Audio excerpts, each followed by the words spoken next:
wide open to hundreds of thousands of Eastern Europeans coming and taking low-paid work. Now, it's a brilliant thing that the tax threshold has been risen to £10,500 for people in low-paid work. All right, so thank you. Just to repeat, what Mr. Connolly is saying is there are hundreds of thousands of Eastern Europeans coming here. They take low-paid jobs. The tax threshold is not enough. Where is the benefit? We must start with you first, Mr. Clegg.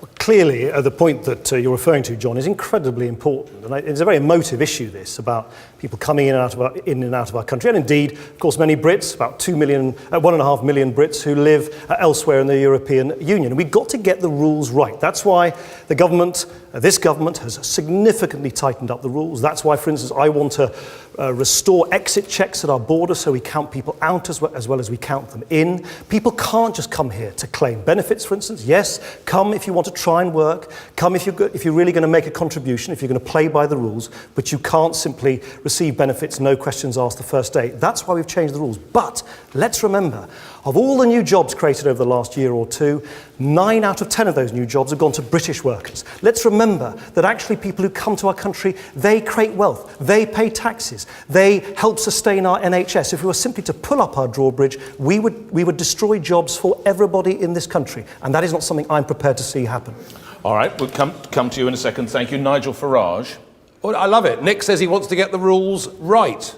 Let me tell you what the rules are, Nick. The rules are we're members of a European Union which has total free movement of goods, capital, services and people.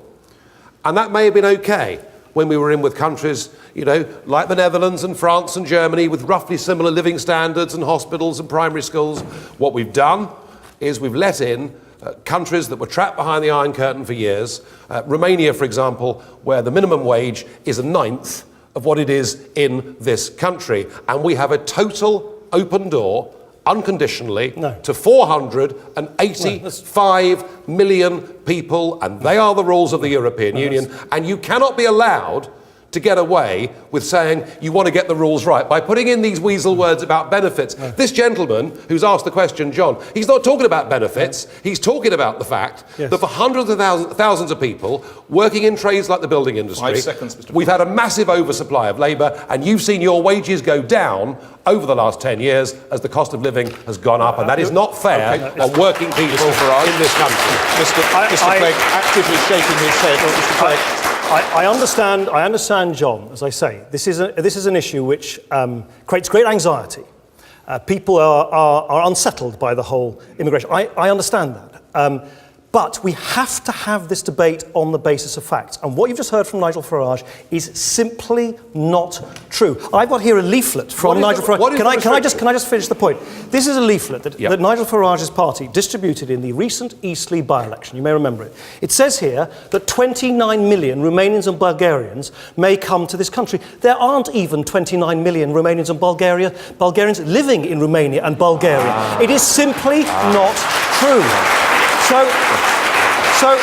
you know, let's have this debate, John, but let's have it based on fact. Let me give you one more fact. 1 out of 7 of every new company created in this country are created by people who come here, pay their taxes, play by the rules. If we pulled up the drawbridge overnight, as Nigel Farage implies, our NHS would collapse overnight. Yes, let's make sure that we bear down on unscrupulous employers who, for instance, don't pay the minimum wage. That's why this government has quadrupled the penalties we're going to impose upon unscrupulous employers. Let's bear down on the loopholes. Let's make sure people do play by the rules, but let's not scare people by claiming things that are not true, which would have the consequence of making us poorer and putting more people out of work. That surely cannot be right. You didn't answer the question, did you? You didn't answer the question. You tried to do trickery with the 29 million, saying there aren't 29. You know why? Because 2 million have left already, and they've gone to Italy and to Spain.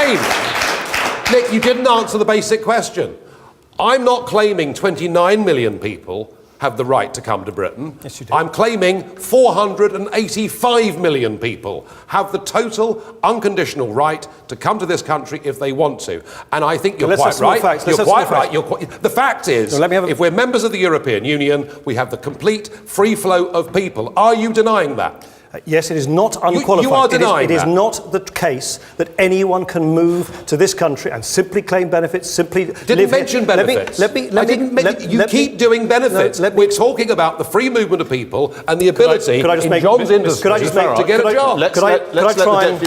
Okay. Could I try Let's let and... the Deputy Prime Minister speak. Once again, I think what you're owed are the facts. Not simply a lot of, opinion. You're owed the facts. No opinion here, it's fact.